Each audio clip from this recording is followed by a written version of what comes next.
Hello, hello, j'espère que tu vas bien. J'ai été une personne qui avait pas énormément confiance en elle dans sa trentaine et j'avais aussi une mauvaise estime de moi. Donc ça m'a conduit à avoir certains comportements vis-à-vis des autres. J'avais tendance justement à ne pas donner mon avis parce que pour moi, dans ma tête, mon avis ne comptait pas. Je n'osais pas dire non à mon entourage et à mes amis puisque j'avais peur d'être rejetée. Je me lançais dans certaines activités, j'ai créé plusieurs blogs, créé une entreprise en auto-entrepreneuriat.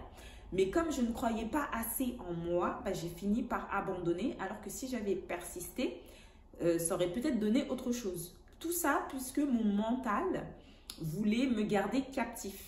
Il voulait que je reste dans ma tête et que je reste dans une certaine zone de confort où c'était la sécurité.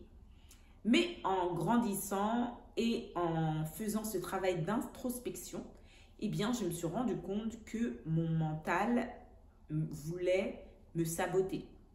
Puisque lorsque je voulais donner mon avis ou partager quelque chose, j'étais beaucoup dans l'analyse paralyse. C'est-à-dire que je réfléchissais beaucoup avant d'ouvrir ma bouche. Je ne donnais pas forcément mon vrai avis. Et du coup, j'étais plus suiveur que leader. Aujourd'hui, j'ai décidé de changer mon disque dur et de reprogrammer mon cerveau. Je me rends compte que finalement, j'ai beaucoup de valeur. J'ai autant de valeur qu'une autre personne et que me dévaloriser ne me rend pas du tout service.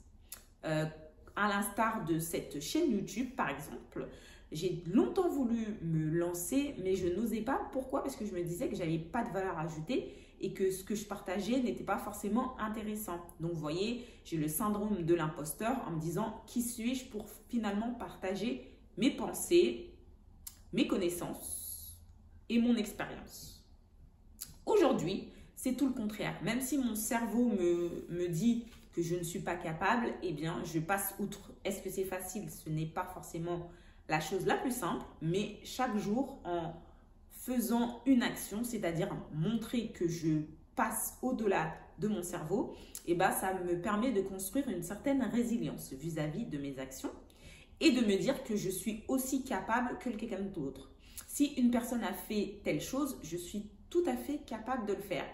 Alors, j'ai potentiellement pas toutes les connaissances, mais rien que le fait de faire le premier pas, ça me permet de découvrir tout ce que j'ai à apprendre d'autres.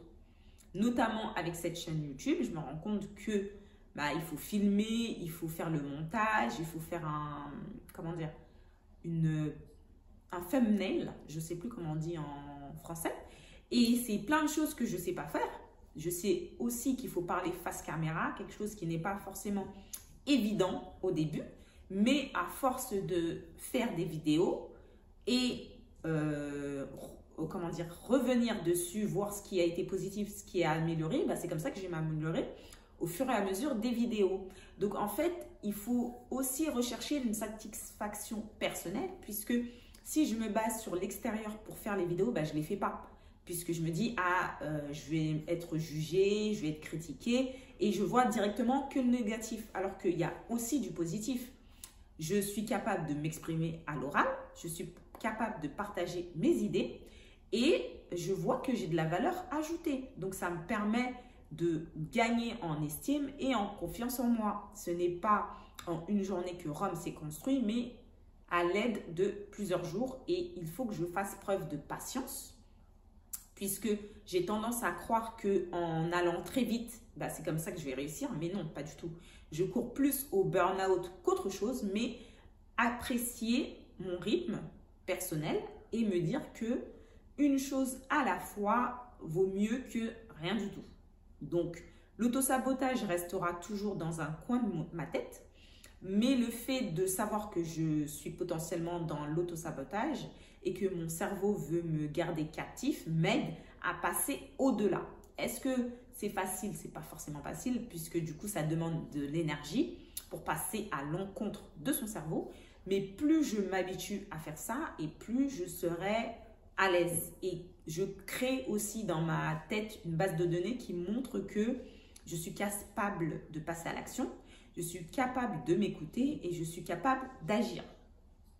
Et plus je recommence cet exercice et plus je peux mettre la barre un peu plus haute pour les prochaines fois. Donc, voilà ce que je voulais partager aujourd'hui. Si ça te parle, n'hésite pas à me dire en commentaire qu'est-ce que tu fais toi pour gagner en estime ou travailler ta confiance en toi. Et je te dis à bientôt pour la prochaine vidéo. Bye!